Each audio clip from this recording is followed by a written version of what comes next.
programa Segundo Tempo, estamos de volta na edição do programa número 21. Eu sou Fábio Guerra e compõe a nossa mesa hoje Rogério Lovatel. Olá, Fábio. Olá, Guerra. Sejam bem-vindos. Vamos acompanhar aí o Jones, que tem bastante história para contar. Também acompanha nós na mesa Fábio Nepomuceno. Boa noite, pessoal. Boa noite, Jonas. Bem-vindo. E o nosso convidado especial dessa noite, Jonas Tchup. Olá, pessoal. Um prazer poder estar aqui com vocês. Então, pessoal que está nos acompanhando, sigam nas nossas redes sociais, LinkedIn, Facebook, Instagram, acompanhem o nosso site, vejam nossos vídeos e começamos a falar com o nosso programa com o Jonas pedindo para o Jonas, te apresenta aí, eu sei que tu comentou aí que é contador, mas como é que é? Contador que é empreendedor? Começa aí essa historinha aí para nós. Boa. Já que você deixou essa deixa, eu devo dizer que eu sou formado em ciências contábeis, mas virei contador de história, né? Então, por isso que certamente a gente chegou no programa de vocês para falar do Segundo Tempo. Sim, minha formação vem de ciências contábeis, mas logo de início eu acabei pegando um desvio estratégico ali também no marketing, né? Depois disso também participei e fiz algumas formações aí para coaching, conselho de administração de empresas, enfim, né? O currículo é alguma coisa que a gente vai somando a cada ano. E eu tenho uma crença particular que todo ano é fazer alguma coisa impactante, né? Alguma coisa que te traga conteúdo, que te sacuda na vida e te faça, de repente, escolher os novos momentos, se é que o momento que você está vivendo ele não te preenche mais ou ele já deu o que tinha que dar, vamos falar assim, né? Então, acho que a questão de currículo ele acaba se atualizando ano a ano, né? Neste momento, eu estou presidente da AJORPM, que é a Associação de Joinville e Região da Micro e Pequena Empresa. É uma entidade que é a maior da América Latina no gênero. Também participo de alguns conselhos de administração. Sou sócio da Tilp Vermont, idealizador da Tricom Coworking e também tenho uma outra empresa que é a Tricom Assessoria Imobiliária, onde a gente também acaba fazendo um pouco de atuação dentro desse segmento imobiliário corporativo.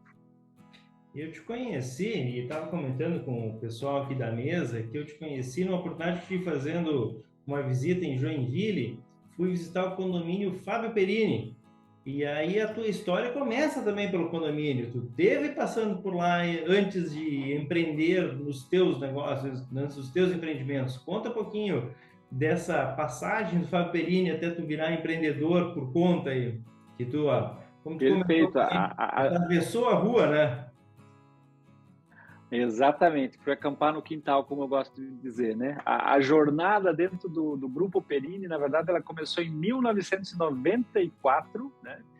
Naquela ocasião, eu fui assumir como contador a possibilidade de cuidar do patrimônio pessoal da holding do senhor Fábio Perini, que é o italiano que mora na Itália, né? O cara só ele já é uma outra história para o nosso podcast aqui, mas vamos deixar na curiosidade. Se alguém quiser pesquisar o Fábio Perini lá da Toscana, da Itália, na região ali de Lucca, o Viareggio, vai se surpreender com ele também.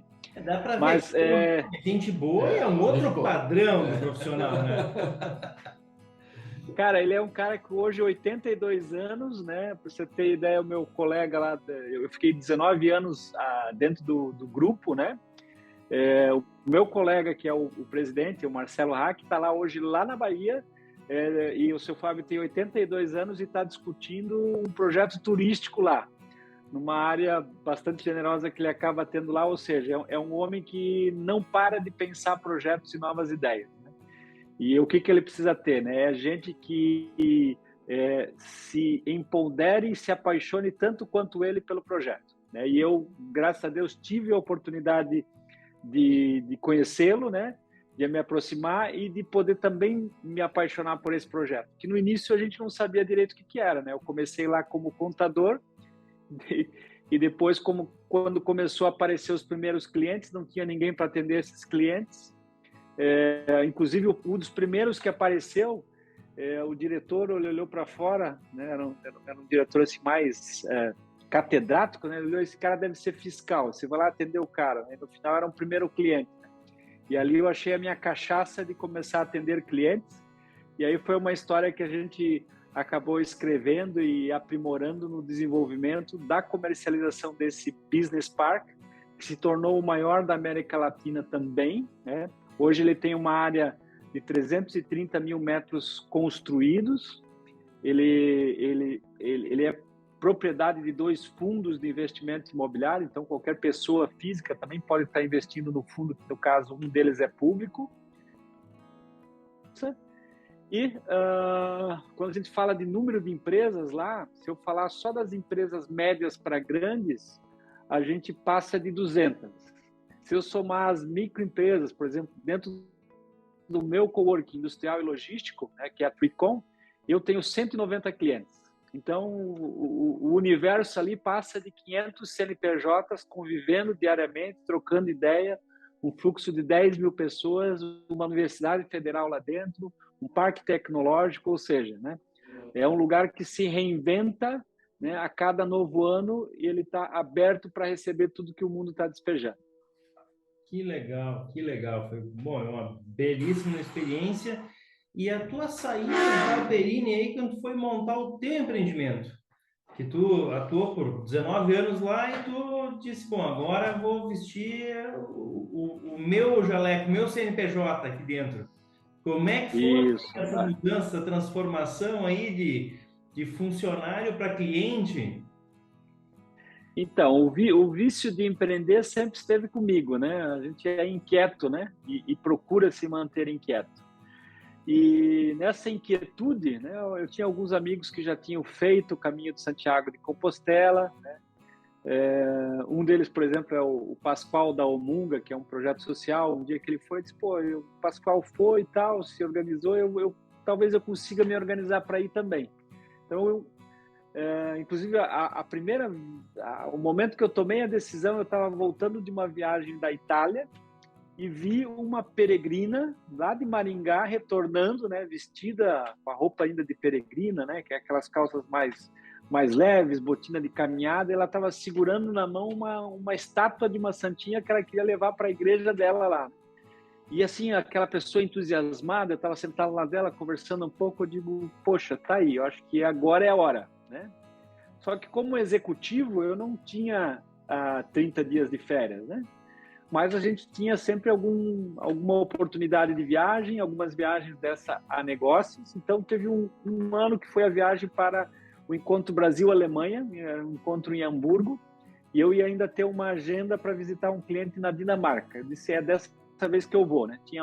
A viagem foi em agosto, emendava ali com finalzinho de agosto, ia emendar um pouquinho para diante com o feriado de 7 de setembro, eu digo, é ali que eu me organizo. Então, eu acabei reservando em torno de uns 13 dias ali para começar essa jornada ao caminho de Santiago de Compostela.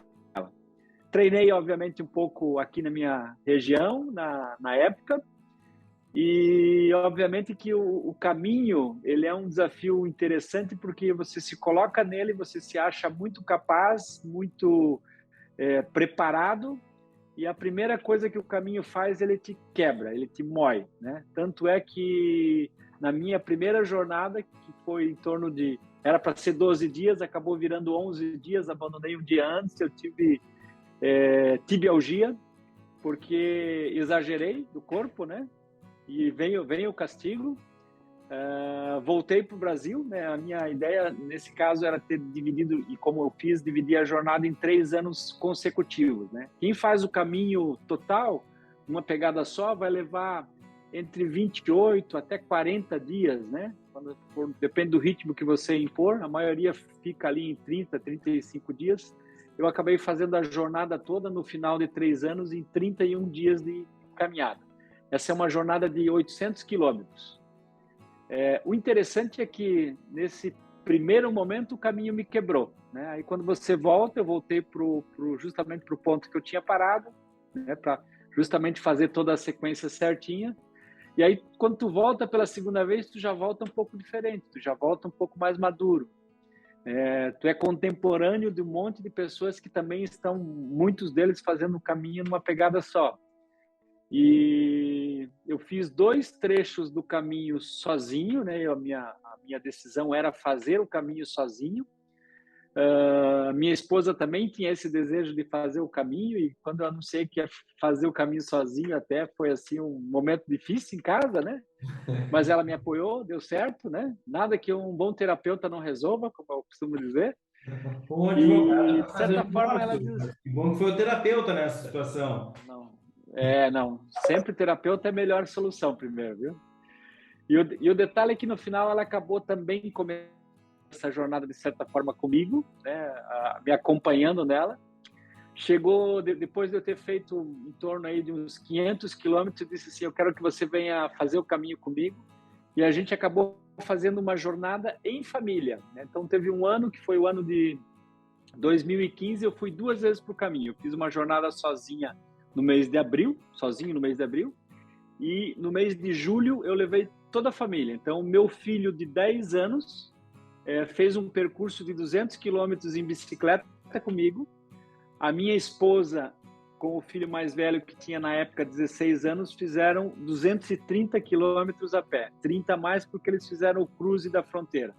E a gente escolheu justamente um trecho no meio do caminho, né, que foi a segunda parte da jornada, porque ele era mais plano, para poder fazer com a família. E a terceira vez, ou seja, o meu final do caminho, eu já fiz integral com a minha esposa. Então foi bem legal a gente chegar junto à catedral, embora o mais importante do caminho é o caminho em si, né? Porque é no passo a passo que você começa a conversar muito contigo mesmo, né? Você baixa a tua ansiosidade, você se desliga do mundo que você costuma estar conectado, você começa a se conectar mais internamente com você, então tem aquela conversa interna que vai acontecendo, e aí você começa a questionar valores, né? O que você quer da vida, né?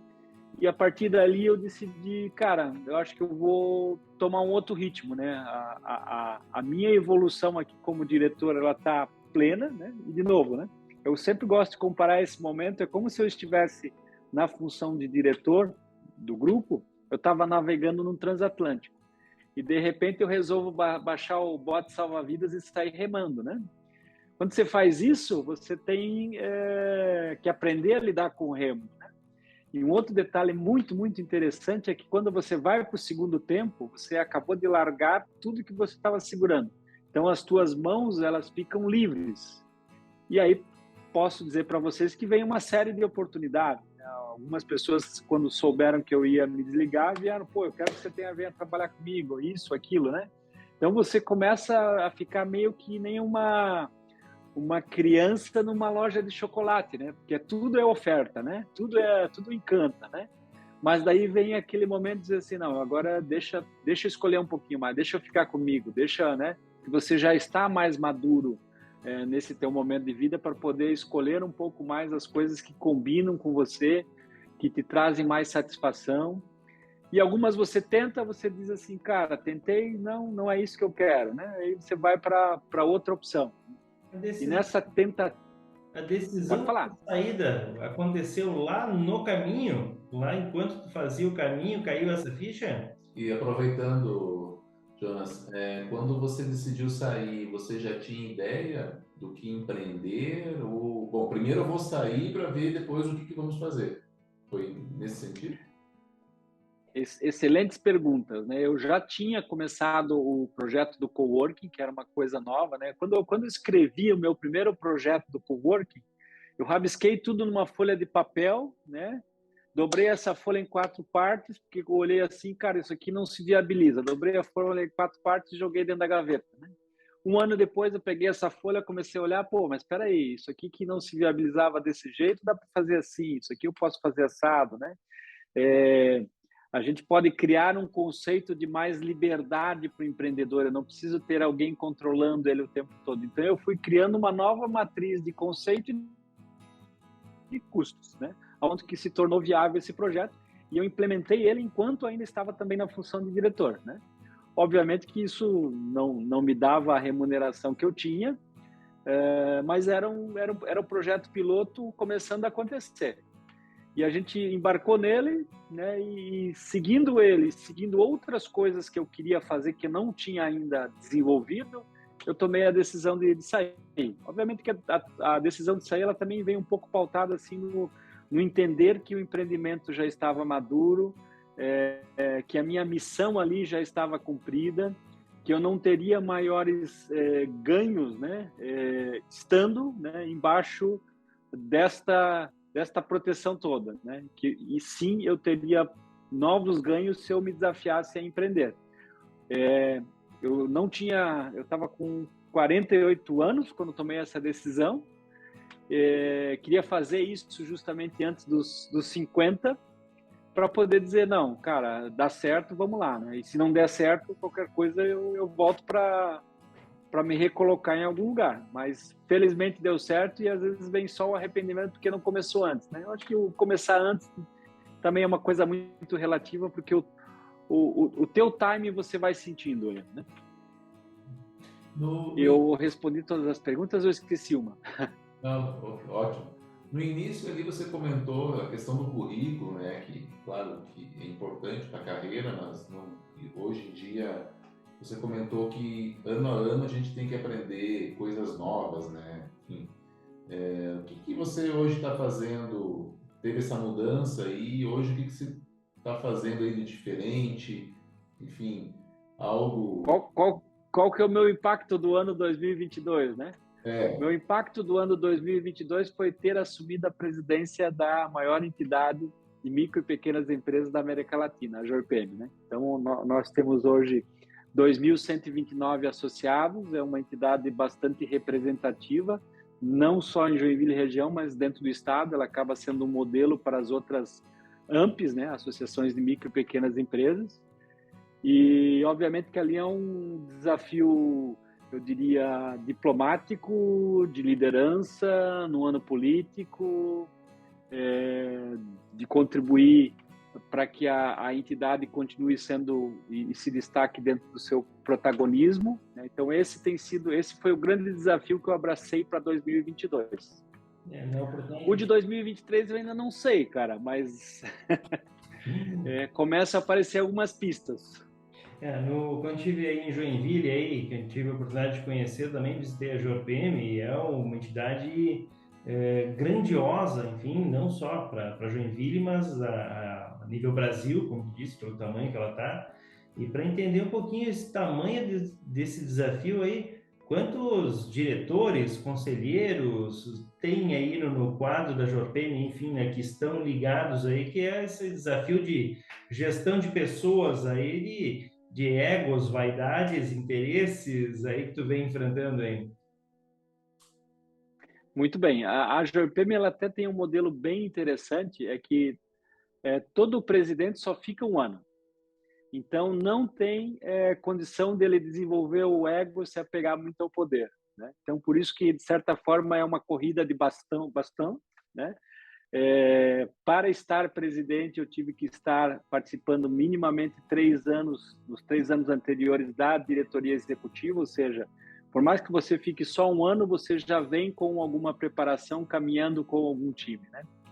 E aí, obviamente, chega um momento que são submetidos 3 nomes, né? Esses 3 nomes são levados ao Conselho Deliberativo, e o Conselho Deliberativo toma a decisão em cima desses 3 nomes, conforme o momento que a entidade esteja vivendo, né? Por isso, essa rotina, né? Esse modelo de gestão, ele é bem interessante, porque, primeiro, você não chega despreparado. Segundo, né? Não quer dizer que existe só um indicado, existem 3 indicados. Esses 3 indicados, eles são avaliados, de novo, pelo momento da entidade, pelo momento em que o mundo está se projetando, quem que vai cumprir melhor o papel do que está determinado em nosso planejamento estratégico.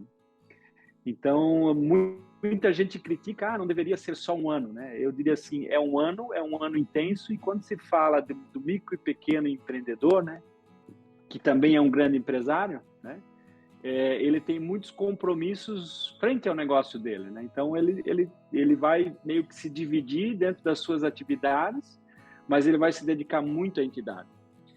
E esse talvez tenha sido a grande lição que eu estou aprendendo esse ano. A gente faz alguns eventos muito grandes, por exemplo, a gente vai ter o Connect, que é um evento que vai trazer Ricardo Amorim logo após a eleição de segundo turno, né, que vai falar das perspectivas para o Brasil de 2023, então vai ser inédito. Se eu não me engano, salvo engano, só tem uma outra agenda anterior à nossa que ele vai estar fazendo, que ele vai estar falando do mesmo tema pós-eleição, né? Nós seremos o segundo lugar que ele vai estar falando. Então, ele já vem treinado a falar aqui para nós sobre isso, né? Esse é um evento que, por exemplo, senhores, coloca mais de 2.000 pessoas numa única plateia, né? Então, é um evento bastante impactante. Os eventos que a Jorpem orbita no ano, desde as suas reuniões de núcleo, os eventos de núcleo, semana que vem a gente tem um evento muito próprio para comemorar o empreendedorismo, que a gente chama de Bravo, né? Então, esses eventos todos somados, eles impactam em torno de 30.000 pessoas a cada ano. Esse Então, modelo de diretoria, enfim, de ser um único ano, completamente diferente dos modelos de outras entidades, que é correr maratona. O cara fica 1, 2, 3, sim, 4 anos, ele vai se reelegendo, ou as pessoas não querem, ou ele fica... Toma conta, né? Toma conta, ele abraça a entidade, lá a entidade é minha, ninguém pega de volta, e ali é corrida de 100 metros rasos, né? Quando começou a esquentar os motores, já está passando bastante para o próximo. E aproveitando isso. Como é que é o engajamento das empresas aí perante as entidades? Porque aqui tem algumas que, quando chega nessa época aí de eleição, meu Deus do céu, um se reelege porque não tem candidato, enfim, quando faz algum evento, algum curso, enfim, metade aparece. Como é que é o engajamento aí das empresas, das pessoas perante esses eventos? Claro que o evento do Ricardo Amorim é um evento grande, né? Esses pequenos eventos. Excelente a tua pergunta. Vou emendar com o seguinte: nosso plano secreto é dominar o mundo, porque todo ano a gente despeja uma quantidade muito representativa de líderes no mercado. Dá um exemplo: o nosso atual secretário de desenvolvimento de Joinville é um dos presidentes anteriores da Jorpem, né? A Jorpem, nesse curto período, ela acaba formando fortes lideranças. O mais importante é que a pessoa esteja disposta, né? Ela tenha vontade de ocupar esse cargo. Preparado, ninguém vai estar, porque quem vai preparar vai ser a cadeira que ele vai sentar, né? A gente sempre entra com alguns gaps e a gente vai ser desafiado justamente nesses gaps para se tornar ainda melhor, né? E quando a gente se torna melhor, é o momento de passar o bastão para o próximo, ou seja, a gente já fez a nossa parte ali dentro, mas não quer dizer que a gente não vai fazer a nossa parte em outras pistas, né? Falando, por exemplo, Prefeitura de Joinville, a gente hoje tem 2 pessoas que estão em quadros estratégicos da Prefeitura, né? Uma é a chefe da Procuradoria do município, que também é uma ex-presidente, e o secretário de Desenvolvimento, que também é um ex-presidente da Jorpem. Deixa eu te fazer uma pergunta. Primeiro, legal esse negócio da troca, um ano, né? É o mercado atual, né? E aí eu queria pegar o gancho com a inovação. Então, o empreendedorismo, como é que tu vê Joinville, né? Como foi comentado, que ela é uma cidade praticamente muito parecida com Caxias. Como é que ela está preparada, né? Joinville e Santa Catarina, como é que tu vê? Ela está preparada para esse atual momento do mundo que estamos vivendo, né? Pós-pandemia mais acelerado, faltam coisas, enfim, comenta um pouco disso para a gente. Legal. Um detalhe importante, né? Quando a gente estava desenvolvendo o Perini, ele nasceu para ser um parque industrial, porque a vocação de Joinville era industrial. E a ideia, vamos dizer assim, num primeiro momento, é que a gente pudesse ter as empresas de Joinville também aderindo, mas sabíamos que isso não seria um processo fácil, porque as empresas de Joinville, a exemplo das empresas de Caxias, né, vem de uma economia familiar, né, daquela que compra o imóvel próprio, constrói, e no passado a gente até botava a foto no cartão de visita, dizendo, e alguns até escreviam, né, sede própria, né? Então, o empreendedor era setado em ter a sua sede própria. E, de repente, a gente surge aqui na cidade com o modelo de falar, não, a gente vai te alugar o galpão. Não, alugar galpão é jogar dinheiro fora, capaz que eu vou ficar pagando dinheiro no aluguel, né? Mas, de repente, a gente começou a fazer um discurso novo, dizer assim, cara, tira o tijolo da carteira, né? Você precisa do recurso. Para que você vai imobilizar o recurso no prédio quando o recurso aplicado naquilo que você faz bem vai te trazer melhores e maiores resultados? Aí isso começou a fazer eco, primeiro para pessoas de fora, ou seja, as primeiras empresas que vieram para o Perini eram empresas que estavam ligadas ao fornecimento das empresas maiores aqui da região, mas vindo de fora, né? Muitas, a maioria do eixo São Paulo, algumas do Paraná também, sem ter qualquer incentivo fiscal propriamente dito, né? Em determinado momento, o Estado começou a se posicionar para trazer alguns incentivos fiscais. Isso acelerou a vinda de algumas outras empresas, indústrias. Mas desde o início, a nossa ideia também era poder ir um pouquinho para esse campo de inovação. Só que lá atrás, quando a gente falava em inovação, você fala da tríplice hélice, né? Ou seja, você tem que ter o poder público, você tem que ter a iniciativa privada e você tem que ter a universidade. Por mais que nós, como iniciativa privada, tivéssemos o desejo, a universidade e o poder público, eles pensavam muito diferente, né? A universidade entendia que o poder público teria que custear o prédio e que esse prédio teria que ser de graça e vamos fazer desse jeito porque o governo, entre aspas, nos deve isso, né? E o governo, obviamente, limitado às vezes por uma questão de orçamento, por uma questão de diferentes demandas, não conseguia dar essa resposta. O tempo passou, eu diria, dessa ideia até começar a se concretizar o que a gente tem hoje aqui, que é o Ágora Tecnoparque, dá para dizer que foi quase uns 12 anos aí para isso estar se confirmando, de fato. O que aconteceu? Surgiu uma ideia maluca de trazer para dentro do Perini a Universidade Federal do Estado de Santa Catarina, entregando para eles uma área remodelada que era onde chegou a funcionar a antiga fábrica de treinamento da BMW. Né? Aqui a gente tem várias engenharias da mobilidade, então, cara, é uma conversa.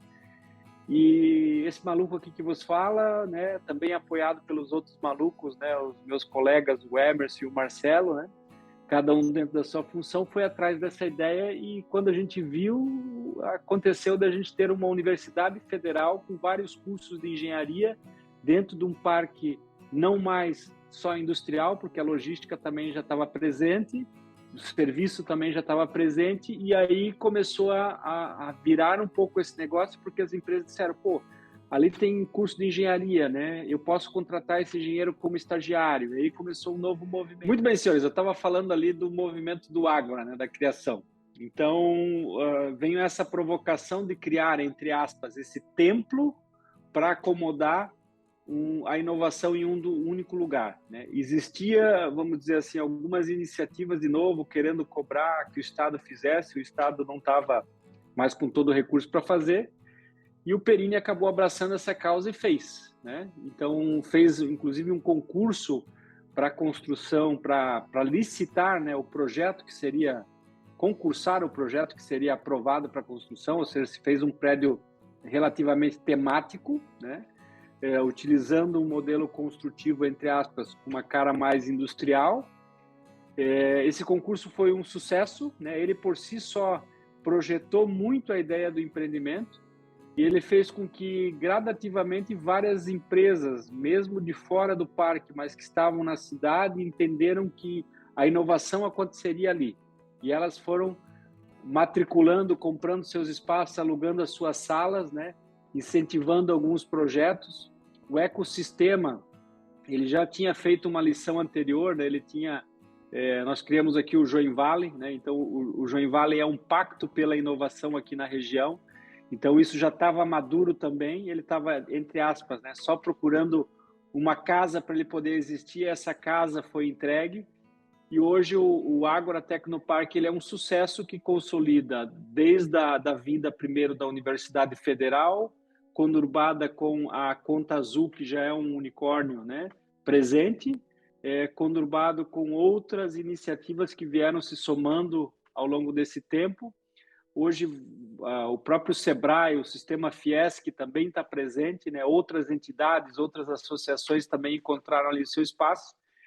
E para vocês terem ideia, o Ágora já está indo agora para o, se eu falar Conta Azul, Universidade, o próprio Ágora, que é o Hub, o MOB já aconteceu, está indo para o 5º prédio agora, né? E esses prédios praticamente já nascem todos ocupados. Então, hoje, a cidade conseguiu consolidar um olhar para um lugar, né, para dizer assim, a inovação, ela acontece ali. Não quer dizer que a inovação só aconteça lá, né? Mas, entre aspas, né, a gente pode fazer uma analogia, né? Uma religião tem várias igrejas, né? Mas costuma ter uma catedral. A catedral da inovação em Joinville é o Ágora Tecnopark.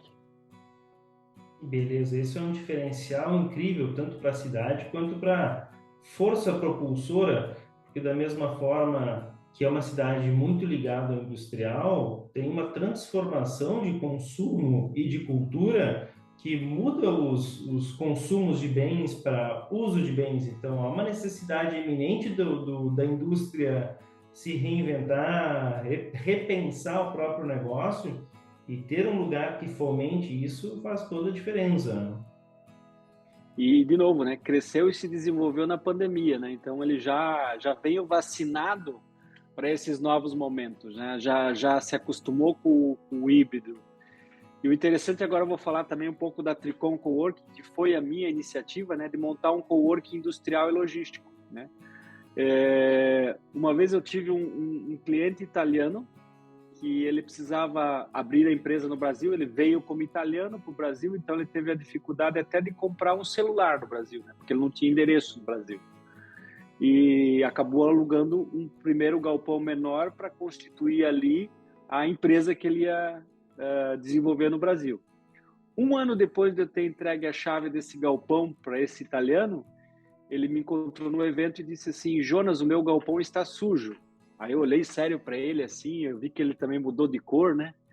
Aí eu disse: cara, você está 1 ano pagando aluguel, condomínio, você não botou nem uma agulha dentro do teu galpão? Ele fez assim: não. Ou seja, ele estava todo preso ainda num processo burocrático e tal. Apesar de nós não termos mais a responsabilidade de fazer isso, eu disse: eu vou mandar limpar o teu galpão. Eu mandei limpar o galpão de novo para ele poder usar. 1 ano depois. E fiquei com essa ideia na mente, né? Dizendo assim: poxa, quantos são os empreendedores, né, que para ter um endereço fiscal acabam às vezes alugando o galpão, ele fica lá 3 meses, 4 meses, sem fazer nada, pagando um custo. Então nós criamos um modelo onde a gente entrega para o empreendedor, seja ele um grande empreendedor, né, que vai começar dispondo de um endereço fiscal dentro de um parque empresarial, né, que pode ser industrial, pode ser logístico, né, pode ser de serviços. Ele se apoia dentro da nossa estrutura, abre a empresa dele, aí depois ele recebe a primeira caixa de produto, ele contrata uma posição porta-pallet, né? Hoje, uma posição porta-pallet ele vai pagar R$ 2,50 por dia conosco, né? E vai usar quantos dias ele quiser. Se ele quiser usar 5 dias, ele vai pagar só os 5 dias, está tudo certo. Nós criamos um modelo que deixa tudo mais flexível, mais fácil, num conceito on demand. Se eu fosse fazer uma analogia, é quase como se nós fôssemos o Ibis das empresas, né? A empresa vem e se hospeda conosco, sabe que tem uma boa cama, um bom chuveiro, né? E vai ter uma TVzinha para assistir o canal, ou seja, é aquilo que ela precisa, né? E no final do dia ela vai lá, deposita o cartão dela na saída, fazendo o check-in de forma automática e está tudo certo. Ou seja, facilitar o processo para que o empreendedor possa ter o que precisa no momento que precisa e por quanto tempo ele precisar. Só paga pelo que usa, né? Só paga pelo que usa, exatamente. Esse é o nosso conceito. Como bom contador, daqui a pouco, fazer uma analogia com custo variável, praticamente quase isso. Variável. Isso. Eu tenho um cliente, dos meus primeiros clientes, ele locava um galpão de 1.500 metros quadrados Ele olhou para o cerne, para o core do negócio dele e diz assim, cara, a minha fábrica cabe em 60 metros quadrados. Hoje, ele já está há 3 anos comigo, ocupando 60 metros quadrados. Ele tem a área industrial dele instalada ali. O estoque avançado ele deixa nos meus porta-pallets. O estoque flutuante ele deixa num operador logístico.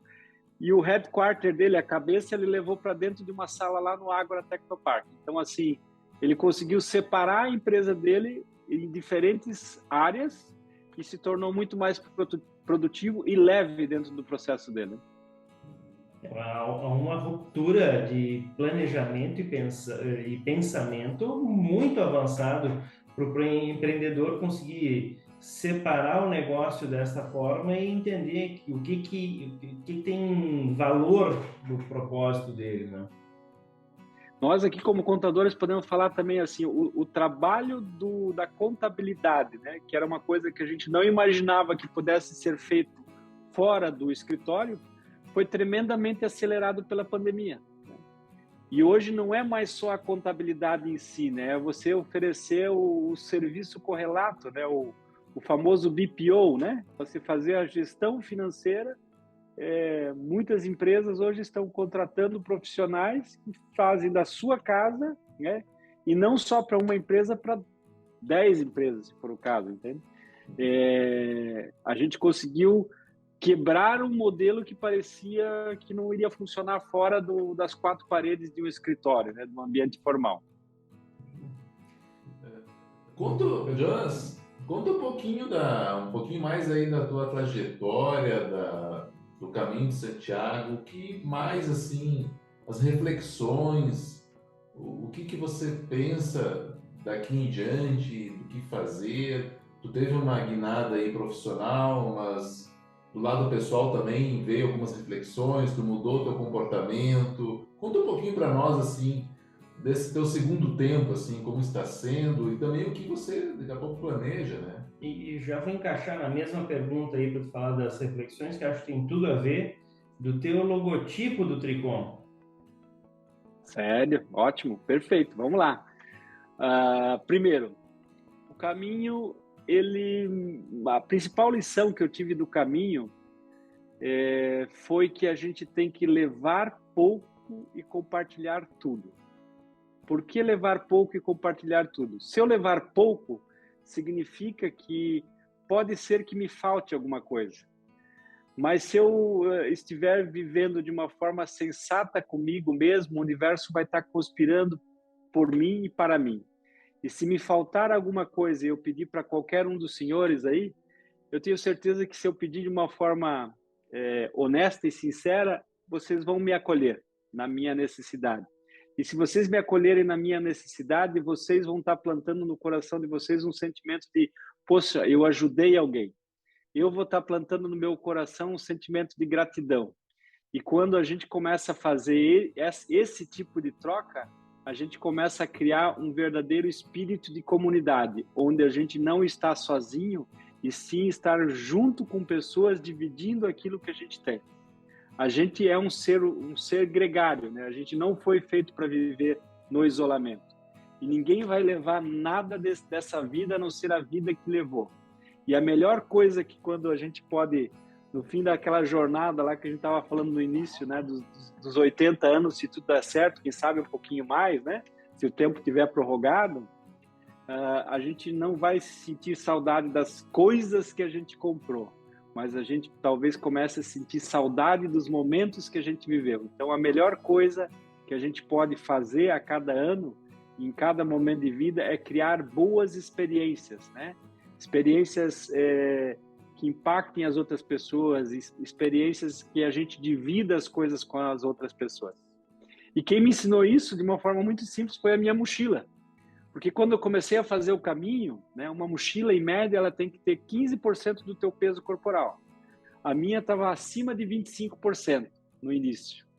E uma mochila sobrecarregada, ela carrega o ombro, que descarrega na cintura, que descarrega no joelho, que descarrega no calcanhar, ou seja, você começa a ficar todo cheio de dor por levar mais do que você deveria levar. Né? Então, com o passar das minhas outras jornadas, eu fui sempre diminuindo o peso da minha mochila, né?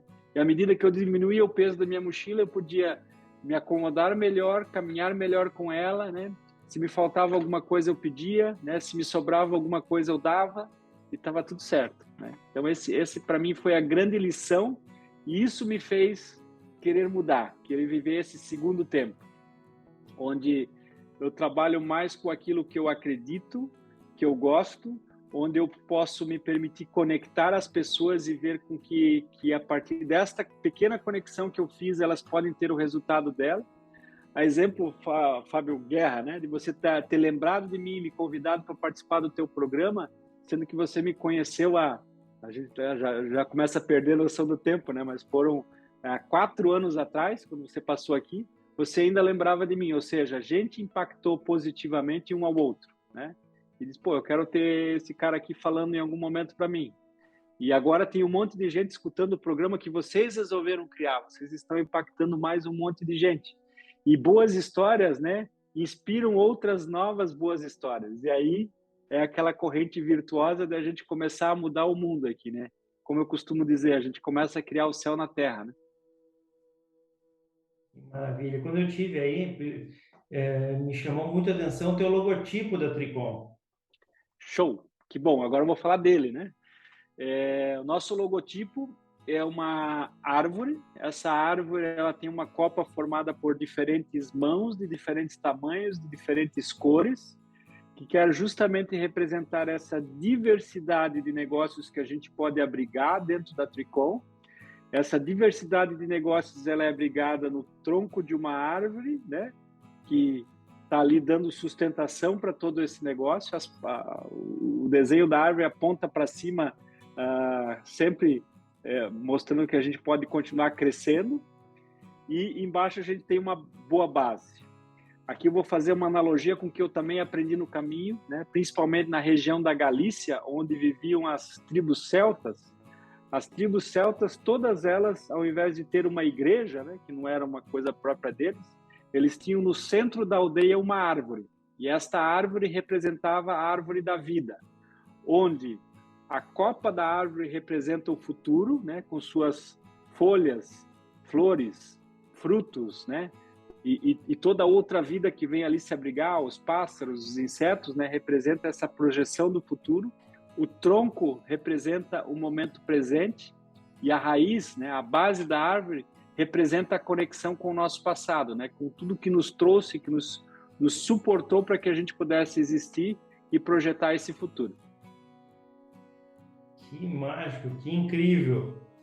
E o teu segundo tempo aí, como é que tu vê o teu planejamento, como é que tu vê a tua inserção dentro de Joinville, dentro da JPM, dentro dos teus empreendimentos da Tricom? Como é que tu olha esse teu segundo tempo? Como é que tu percebe as tuas perspectivas aí? Cara, realização, né? E aí tem um outro negócio que eu esqueci de falar, a gente também tem o Campo dos Sonhos, né? Campo dos Sonhos, inspirado no filme do Kevin Costner, né? Construa e eles virão, né? Não sei se vocês lembram, né? Desse filme, existia um milharal e no meio desse milharal ele construiu um campo de beisebol e nesse campo de beisebol apareciam os lendários jogadores para vir fazer uma partida, né? Do nada, né? Então, tem uma hora que o filme diz assim, construa, eles virão. O Campo dos Sonhos é um empreendimento nosso em Campo Alegre, né?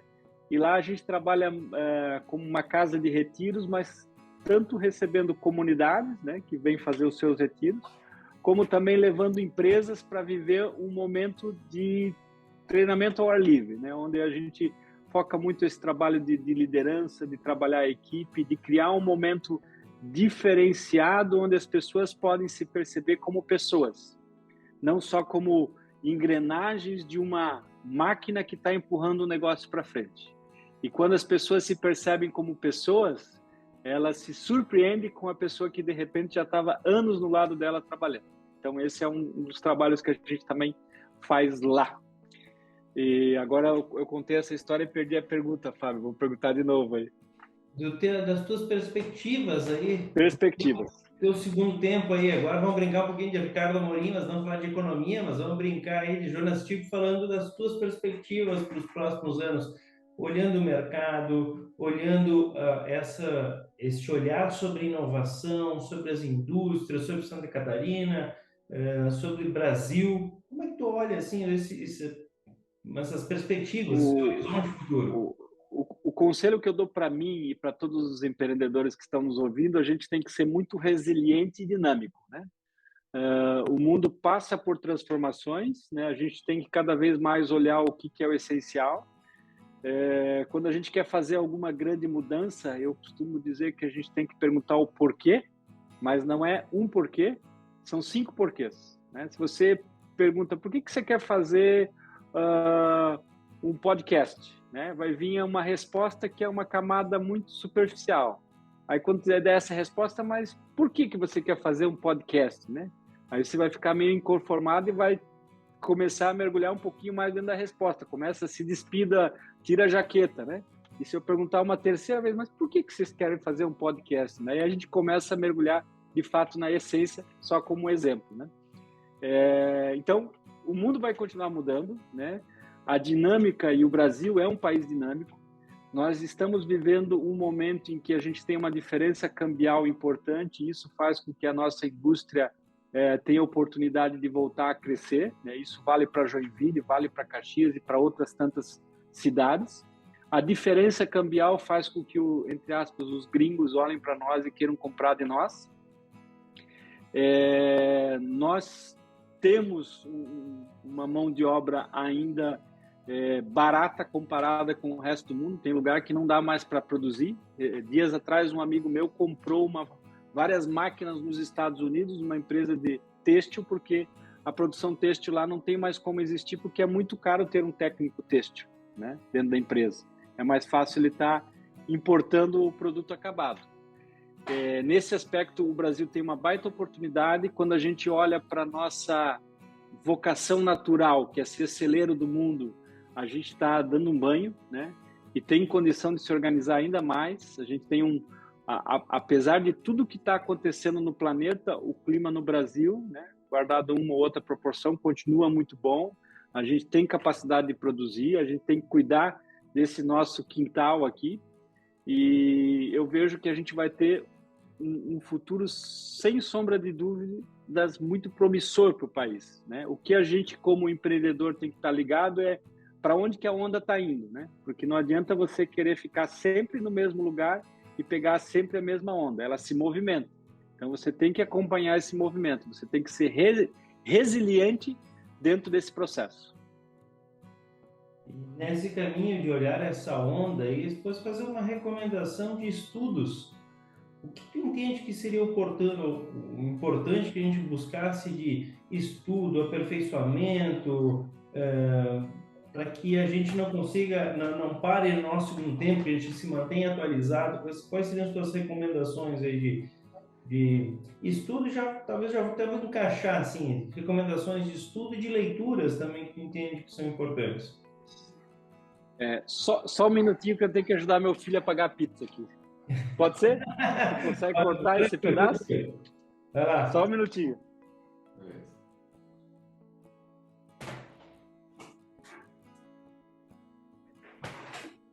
Deixamos para o nosso editor. Tranquilo, esse cortinho é barbado de fazer. Vê que não vai funcionar em Caxias como sabonete com mulher. Não, o Rogério tá se esforçando. Ele é fantástico dentro do tamanho dele, né? Mas, precisa de iniciativa privada. Ele é só. Tem que ser mais. Não, tem que ser privado, né? Beleza, senhores, voltei. Nós estamos aqui fazendo uma autocrítica aqui, porque aqui em Caxias tem um grupo chamado MOB, tem Mobilização por Caxias. Caxias 2030. E aí, legal, feito esse trabalho do MOB, enfim, e a gente é um dos nossos entrevistados. O Rogério Rodrigues é um dos que a gente já convidou para vir falar no programa. E enquanto deu a tua saidinha estratégica, a gente estava falando aqui, Caxias não vai acontecer isso. É que ele une as pontas, né? Mas ele não tem poder, né? Ele é uma pessoa, né? O privado. Sabe o que vocês têm que fazer, bicho? Vocês têm que fazer o que vocês já fizeram lá atrás. vai buscar modelos fora, né? Leva as pessoas que têm capacidade de mobilização, né? De fazer conexão para ver as coisas interessantes que estão acontecendo fora, né?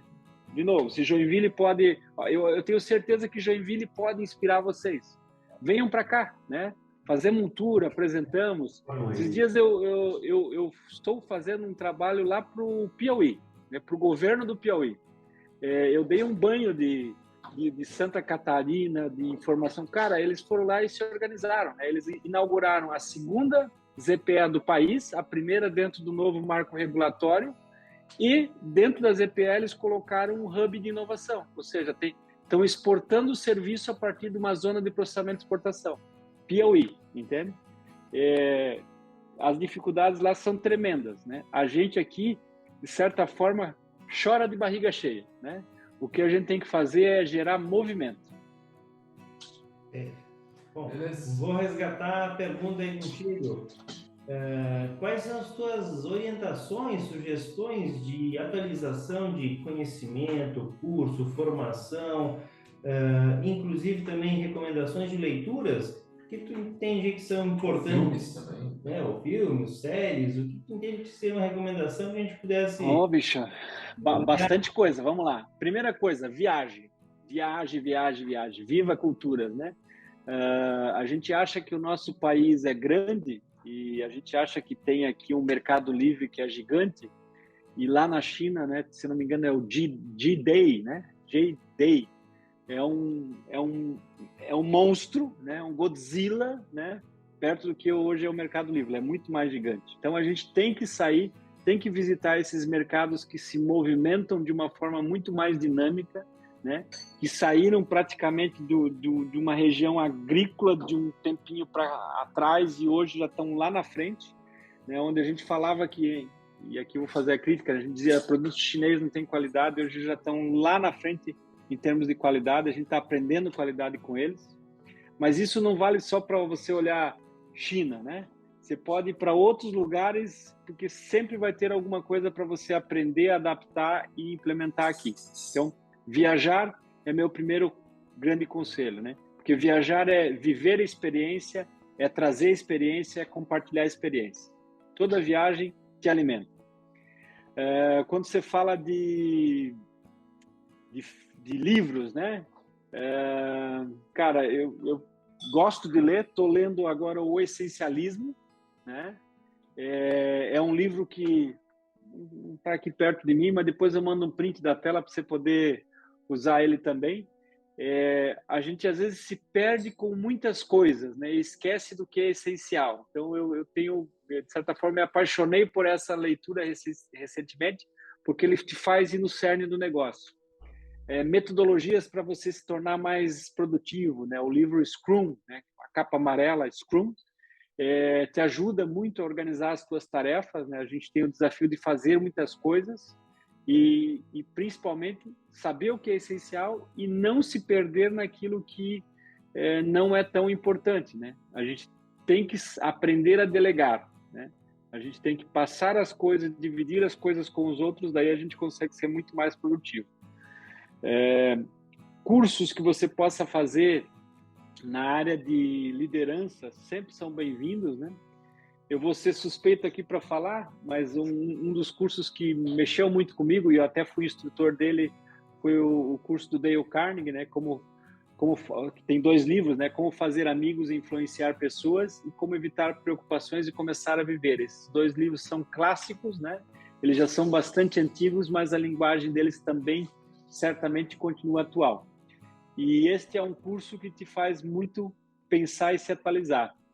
Um outro curso que está aí à disposição, né, e sempre por um custo subsidiado, é o Empretec, né? O Empretec te ajuda a empreender. É um mergulho, você se desliga, né, durante aquela semana e está totalmente mergulhado. Isso vai mexer muito com a tua cabeça. Para quem quer empreender de fato, né, ele pode ali achar uma ótima escola. Participe de Startup Weekend, né? Aqui nós temos uma versão em Joinville que se chama JEDI, né? Jornada de Empreendedorismo, Desenvolvimento e Inovação. Aí esse é um pouquinho mais alongado, ele pega aquilo que acontece no Startup Weekend de um final de semana e transforma em 3 meses, então você tem mais chance de estar consolidando isso. Visite feiras, né, sobre inovação, visite encontros de Summit, para você realmente entender o que está acontecendo, como as peças estão se movimentando e como você pode se movimentar junto com elas. Que bacana. Faltou a indicação do filme, né, cara? Filme, eu vou falar da série, então. Assista This Is Us, porque ali está o que é essencial para a gente, né? Não adianta... Eu posso citar alguns filmes bacanas, mas, assim, quando você olha nessa série, você encontra, de fato, o verdadeiro humano que está dentro de cada um de nós. Como vocês podem ver atrás de mim, a pizza já está começando a ser aberta, né? Aproveitando, conta uma história engraçada, né? Já é clássico aqui do segundo tempo. Tem que ter algum perrengue. Tem que ter alguma história. Eu tenho um bom, cara. Eu tenho um bom. Empreendedor, ou tu no caminho, tem que ter alguma história aí. Cara, quando eu recebi a missão de começar a vender o Perini Business Park, né? Acostumado a ser um contador. Ô filho, pega aquela mala que está encostada ali para mim. Ó. Vou mostrar para vocês a mala que fica mais fácil de explicar. E aí o nosso amigo contador logo vai se reconhecer, né? Vocês lembram desse tipo de mala aqui, ó? Miserável! Hoje está cheio de documento guardado, mas ele até está inteirinha. Essa dita cuja mala aqui,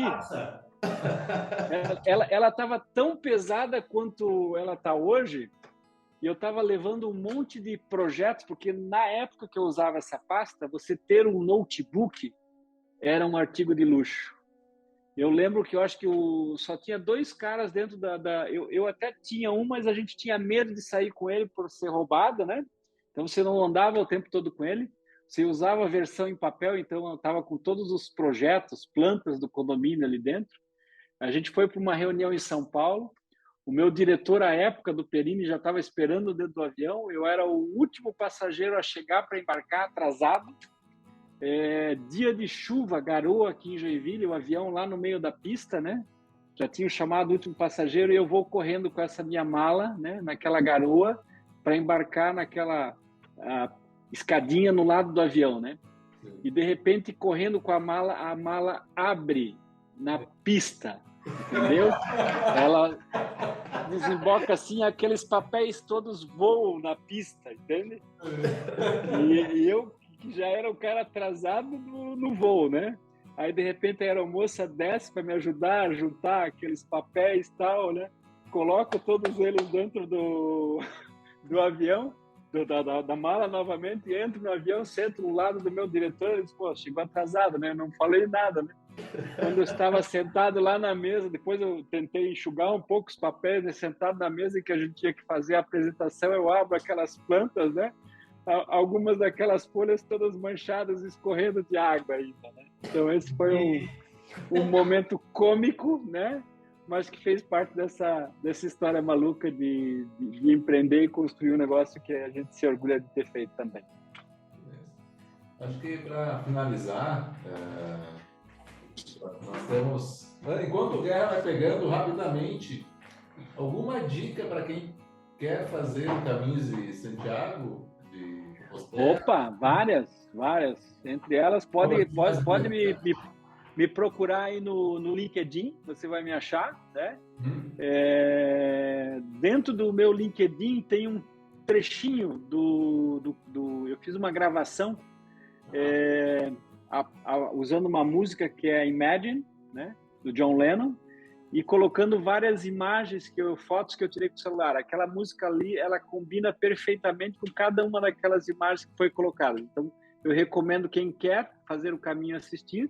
E aí eu vou dar a dica do filme, né? Assista o filme The Way ou El Camino, né? No nome espanhol, mas é The Way, é um filme do Martin Sheen, né? Com o Emílio Esteves, direção do Emílio Esteves, que é filho do Martin Sheen.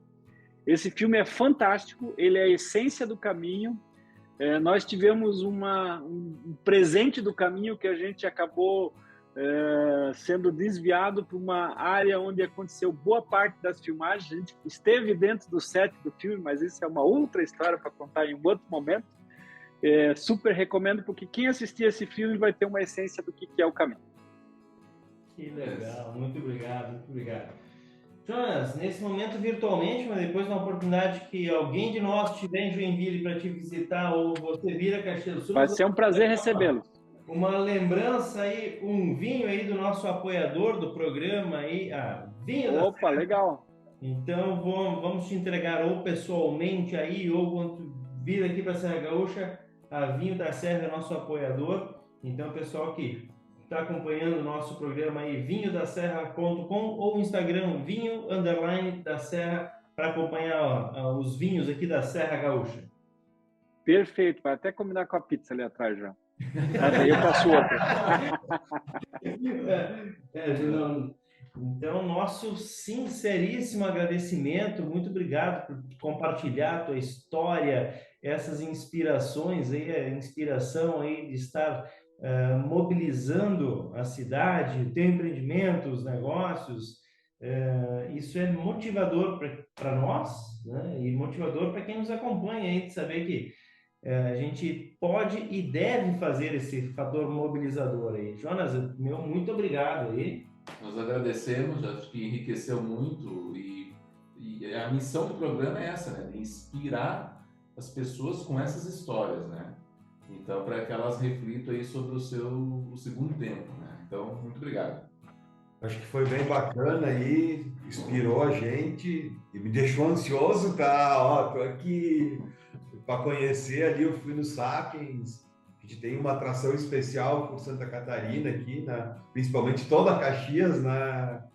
E se nós passar aí pela região, a gente vai te dar um oi aí, tomar um café, te entregar o vinho aí. Obrigado por tudo aí. Sintam-se convidados para virem aqui, eu terei o maior prazer de criar um pequeno roteiro e impactar vocês com algumas ótimas ideias, pode ter certeza.